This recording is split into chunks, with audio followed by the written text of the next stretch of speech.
What's up, everyone? Welcome to this day in Philly sports history for April 23rd, 2023. We will start with the big news. Obviously, the Sixers were able to pull off the sweep yesterday. Another one of those ugly grind them out wins, but I like how they played overall. They couldn't buy a bucket early on, but they stuck with it. B-Ball Paul played well. Harden had another good game. Tobias had a very good game. And that's what they're going to need, especially if Joe is going to miss some time in the second round. I think at this point we need to root for Boston to lose or Atlanta to beat Boston one more time. Technically, the second round is scheduled to start next Monday or Tuesday, May 1st or 2nd. Depending on how things go, it could possibly be moved up to Saturday or Sunday. The more time we have, the more rest Joe could get, and then we can kind of go from there. I do think if just we need the Hawks to extend that out. Doc did say it's like 50-50, and I don't know. I mean, it could be. They had another day, but I don't think you're going to get anything regarding the injury out of the Sixers right now until they absolutely need to, and it gets closer. Because right now that Boston series is 2-1. If Atlanta wins today, who knows what's going to happen? They're guaranteed two more games, but I don't think they're going to let anybody know really how serious it is. I have a sneaky suspicion that he would have played if it was a more meaningful game.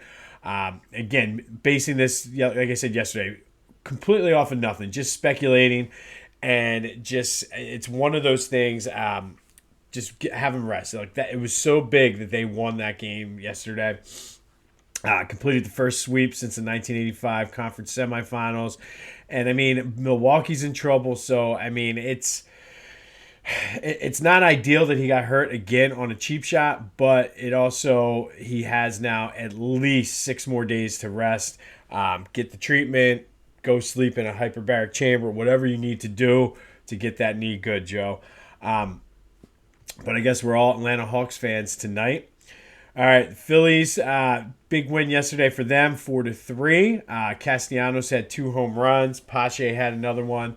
And basically they're guaranteed now a split with Colorado. But with Wheeler on the mound today, I want to see them come out and just dominate. I actually kind of like the Phillies on the run line today.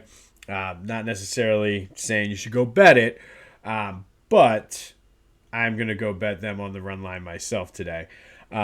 Union won 4-2 against Toronto yesterday. They have crept now back into the playoff picture. Still a lot of season left to go, but good to see them moving up the standings. They have the CONCACAF tournament game coming up, I think, later this week. So good test for them. I think they're playing LA, the same team that they played in the MLS Cup final last year.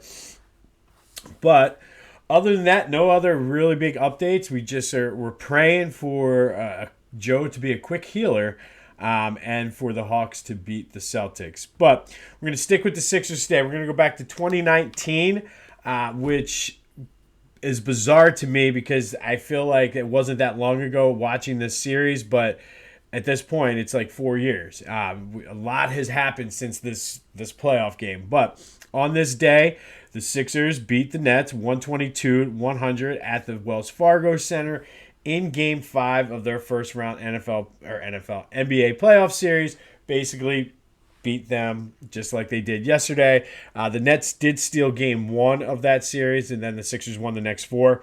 Joe had 23 and 13 boards. TJ McConnell led the way with 7 assists. Ben Simmons had 13 points, 5 boards, 6 assists back before he forgot how to play. But they did win the series. That was also, if you remember, the Toronto year with Kawhi. Game 7 had the 4-bounce buzzer beater. But on this day, much like yesterday back in 2019, the Sixers knocked the Nets out of the playoffs. They were kind of a different team back then, obviously, than what they were now. But still, they moved on to play Toronto then in the next round. And again, 2019, it doesn't seem like it was that long ago. But so much has gone down since that game. All right. Today, Eagles draft pick spotlight.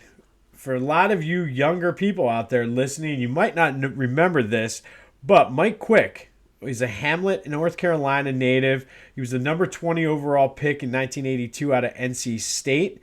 And before he was the color analyst for the Eagles radio, he was a pretty damn good wide receiver. Played 9 years with the Eagles, 82 to 90. He is in the Eagles Hall of Fame. He's a two-time All-Pro, 83 and 85. Five-time Pro Bowler every year from 83 to 87. He led the NFL in receiving yards in 1983. He is tied the NFL record for longest touchdown pass in a game, 99 yards from Jaworski against the Falcons in 1985. He broke his leg in the 88 season. I vividly remember that when he broke his leg early. Did come back to play in the Fog Bowl.